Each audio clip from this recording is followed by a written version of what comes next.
नमस्कार, मैं सुवर्णा। न्याय टीवी में आप सभी दर्शकों का स्वागत है। कोर्ट राउंडअप की खबरें अब विस्तार से। इलाहाबाद हाईकोर्ट ने हाल ही में उत्तर प्रदेश पुलिस कर्मियों को 29 किलोग्राम गांजा भांग बरामद मामले में एक व्यक्ति को आधी रात को उसके घर से उठाने और एनडीपीएस मामले में दुर्भावनापूर्ण रूप से मुकदमा चलाने के लिए भारी फटकार लगाई। न्यायमूर्ति राहुल चतुर्वेदी की खंडपीठ ने दोषी पुलिसकर्मियों के खिलाफ जांच और दोषी पाए जाने पर उनके खिलाफ प्राथमिकी दर्ज करने का आदेश दिया। कोर्ट के समक्ष मामला। अदालत के समक्ष जमानत आवेदक पर यूपी पुलिस द्वारा NDPS narcotic drugs and psychotropic substance अधिनियम अपराध के लिए मामला दर्ज किया गया था। ये दावा करने के बाद कि उन्होंने 11 जून 2021 को उसके पास से लगभग 29 किलोग्राम गांजा बरामद किया था और इसके बाद उसे गिरफ्तार किया। इसके बाद आदेश 18 मई 2021 को संशोधित किया गया था। एक अन्य एकल न्यायाधीश द्वारा निषेधाज्ञा के अंतरिम आदेश की पुष्टि करते हुए और प्रतिवादी नंबर 1 को बैंक गारंटी को भुगतान करने से रोकने के लिए। इसके बाद आमंत्रण पत्र पर रोक लगा दी गई और याचिकाकर्ता को प्रतिवादी नंबर 2 के समक्ष आदेश की एक प्रति पेश करने की स्वतंत्रता दी गई। तदनुसार अधिनियम की धारा 9 के तहत तत्काल याचिका दायर की गई थी। प्रतिवादी नंबर 1 द्वारा पेश किए गए हलफनामे में निषेधाज्ञा के आदेशों का विरोध नहीं किया गया था। कलकत्ता हाईकोर्ट को हाल ही में इस मुद्दे पर स्पष्टीकरण देने का अवसर मिला कि कौन से आधार पर बैंक गारंटी के आह्वान को रोका जा सकता है। न्यायमूर्ति मौसमी भट्टाचार्य की बेंच मध्यस्थता और सुलह अधिनियम 1996 अधिनियम की धारा 9 के तहत दायर एक आवेदन पर फैसला सुना रही थी। वर्तमान मामले में 10 मई 2021 के एक आदेश के माध्यम से एकल न्यायाधीश ने प्रतिवादी नंबर 2 को प्रतिवादी नंबर 1 द्वारा लागू की गई बैंक गारंटी के तहत कोई भुगतान करने से रोक दिया था। कलकत्ता हाईकोर्ट ने शुक्रवार को कहा कि शैक्षणिक वर्ष 2020-21 के लिए स्कूल फीस का भुगतान न करने के संबंध में लंबित मुकदमे के बावजूद संबंधित छात्रों को नुकसान नहीं होना चाहिए। उन्हें ऑनलाइन कक्षाओं में शामिल होने दिया जाना चाहिए। कोर्ट ने यह भी कहा कि फीस का भुगतान न करने के आधार पर किसी भी छात्र को निष्कासित नहीं किया जाना चाहिए। इन आधारों पर छात्रों के प्रवेश पत्र और परिणाम को रोका नहीं जाना चाहिए। न्यायमूर्ति आईपी मुखर्जी और न्यायमूर्ति मौसमी भट्टाचार्य की एक खंडपीठ पीड़ित अभिभावकों द्वारा दायर जनहित याचिकाओं के एक समूह पर फैसला सुना रही थी। उक्त याचिकाओं में चल रही कोविड-19 महामारी के कारण सत्र 2021-22 के लिए स्कूल की फीस में आंशिक छूट की मांग की गई है। महामारी के चलते छात्र केवल वर्चुअल कक्षाओं में भाग ले रहे हैं। अदालत ने सीआईडी को बिहार के डीजीपी संजीव कुमार सहगल के निर्देशों के आधार पर महाधिवक्ता की दलील पर जांच करने की अनुमति दी। अदालत को यह भी आश्वासन दिया गया कि पुलिस अधीक्षक मधुबनी द्वारा जांच में कोई हस्तक्षेप नहीं किया जाएगा। कोर्ट ने पेपर बुक के संबंध में एक और निर्देश भी दिया। इसमें पुलिस द्वारा प्रस्तुत की गई रिपोर्ट भी शामिल है कि इसे कोर्ट मास्टर द्वारा एक सीलबंद लिफाफे में एमिकस क्यूरी को प्रस्तुत किया जाना चाहिए। पटना हाईकोर्ट ने अतिरिक्त जिला एवं सत्र न्यायाधीश के साथ मारपीट करने वाले पुलिसकर्मियों के मामले की जांच आपराधिक जांच विभाग सीआईडी को स्थानांतरित करने की अनुमति दे दी। न्यायमूर्ति राजन गुप्ता और न्यायमूर्ति मोहित कुमार शाह ने भी निर्देश दिया कि जांच एक ऐसे अधिकारी द्वारा की जानी चाहिए जो पुलिस अधीक्षक स्तर से नीचे का न हो। उक्त अधिकारी अतिरिक्त पुलिस महानिदेशक के प्रत्यक्ष पर्यवेक्षण में होगा, जो सीआईडी का प्रमुख होता है। कोर्ट ने कहा, न्यायिक वातावरण के प्रदूषकों को संस्था की उत्कृष्टता को बनाए रखने के लिए कोई उदारता दिखाने की आवश्यकता नहीं है। साथ ही न्याय के प्रशासन में आम जनता में विश्वास को बहाल करना चाहिए। न्याय के दौरान कोई भी हस्तक्षेप या उसके मार्ग में किसी भी प्रकार की बाधा न्याय की मांग का पूरा नहीं होने देना कानून की महिमा का अपमान है और इसे गंभीरता से लेने की जरूरत है। कोर्ट ने यह भी कहा कि अपीलकर्ताओं को राहत देने के लिए उम्र अपने आप में एकमात्र मानदंड नहीं हो सकती है, जब वे मामले के विलंबित मुकदमे में शामिल थे। दिल्ली की एक अदालत ने रियल एस्टेट कारोबारी सुशील अंसल, गोपाल अंसल और अन्य द्वारा दायर याचिका को खारिज कर दिया।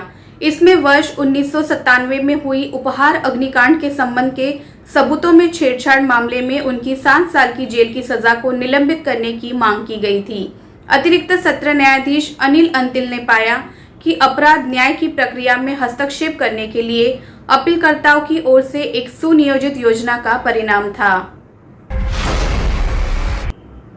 इलाहाबाद हाईकोर्ट ने हाल ही में 6 व्यक्तियों के खिलाफ एनआरसी सीएए विरोधी हिंसक प्रदर्शनों में शामिल होने के आरोप में पारित आदेश को रद्द कर दिया।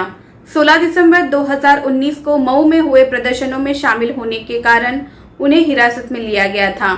जस्टिस सुनीता अग्रवाल और जस्टिस साधना रानी ठाकुर की पीठ ने बंदी प्रत्यक्षीकरण याचिकाओं का निस्तारण करते हुए ये फैसला दिया। याचिका में जिला मजिस्ट्रेट मऊ द्वारा 6 व्यक्तियों को हिरासत में रखने के आदेश को रद्द करने के लिए निर्देश मांगे गए थे। आंध्र प्रदेश हाईकोर्ट ने हाईकोर्ट और सुप्रीम कोर्ट के न्यायाधीशों के खिलाफ कथित रूप से अपमानजनक पोस्ट करने के आरोप में 5 लोगों को जमानत देने से इनकार कर दिया। हाईकोर्ट ने मंगलवार को कहा कि न्यायाधीशों के खिलाफ सोशल मीडिया पर पोस्ट डालने की पूरी संस्था के खिलाफ साजिश और हमला माना जा सकता है। न्यायमूर्ति डी रमेश की खंडपीठ ने यह भी पाया कि न्यायाधीशों के खिलाफ लगाए गए आरोप न्यायालयों को बदनाम करने के दायरे में आते हैं। दिल्ली हाईकोर्ट ने एक शराब विक्रेता द्वारा अपने व्यवसाय के संचालन के लिए पुलिस सुरक्षा और इसके आसपास के क्षेत्र में बाधाओं को दूर करने की मांग वाली याचिका पर एक निरीक्षण रिपोर्ट मांगी है। न्यायमूर्ति रेखा पल्ली ने दिल्ली सरकार से यह सुनिश्चित करने के लिए कहा कि कानूनी रूप से चल रही शराब की दुकानों को पुलिस सुरक्षा दी जाए। दिल्ली सरकार ने अदालत को अवगत कराया कि लाइसेंस धारकों को पर्याप्त पुलिस सुरक्षा दी जा रही है और किसी भी अस्पष्टता से बचने के लिए साइट का निरीक्षण किया जा रहा है। सुप्रीम कोर्ट ने शुक्रवार को कहा कि यौन उत्पीड़न के खिलाफ सभी व्यक्तियों के लिए जीने के अधिकार और गरिमा के अधिकार संविधान के अनुच्छेद 21 के तहत निहित है। कोर्ट ने जोर देकर कहा कि ये महत्वपूर्ण है कि अति तकनीकी आधार पर यौन उत्पीड़न की शिकायतों को खारिज करने के बजाय इस अधिकार की भावना को बरकरार रखा जाए। न्यायालय ने इस बात पर प्रकाश डाला कि कार्यस्थल पर महिलाओं का यौन उत्पीड़न रोकथाम, निषेध और निवारण अधिनियम 2013, जो एक परिवर्तनकारी कानून है, पीड़ित व्यक्तियों की सहायता में आने में विफल रहेगा यदि यौन दुराचार की जांच की कार्यवाही लागू सेवा नियमों की अति तकनीकी व्याख्या पर अमान्य कर दी जाती है। शुक्रवार को सुप्रीम कोर्ट ने दिल्ली उच्च न्यायालय द्वारा लिए गए दृष्टिकोण में कोई गलती नहीं पाई, जिसमें कहा गया है कि पिछले वर्ष के लिए वार्षिक प्रदर्शन मूल्यांकन रिपोर्ट APAR को डाउनग्रेड करना विभागीय पदोन्नति समिति DPC के अधिकार क्षेत्र में नहीं है, जिसमें पहले ही कार्रवाई की जा चुकी है।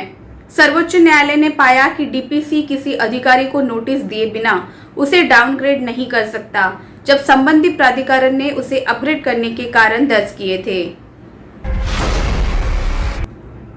केवल चेक को एक प्रतिभूति के रूप में लेबल करने मात्र से कानूनी रूप से लागू करने योग्य ऋण या देयता को पूरा करने के लिए डिजाइन किए गए एक इंस्ट्रूमेंट के रूप में इसके चरित्र को खत्म नहीं किया जाएगा।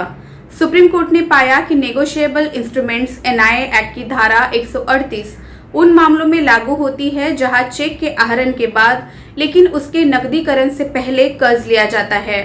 न्यायमूर्ति DY चंद्रचूड़ और न्यायमूर्ति S बोपन्ना की पीठ ने कहा कि धारा 138 का सही उद्देश्य पूरा नहीं होगा अगर ऋण या अन्य देयता की व्याख्या केवल उस ऋण को शामिल करने के लिए की जाए जो चेक के आहरण की तारीख को मौजूद हो।